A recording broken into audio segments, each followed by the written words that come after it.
Well, we were pretty sure today was going to be a wash, weather-wise. As you can see, it's pretty darn overcast.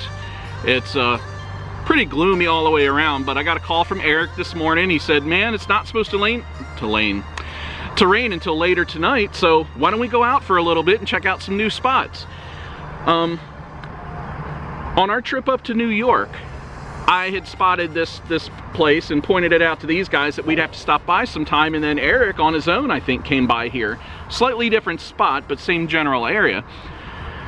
And so today, why don't we ride up there and check it out? And he just got his first pack in.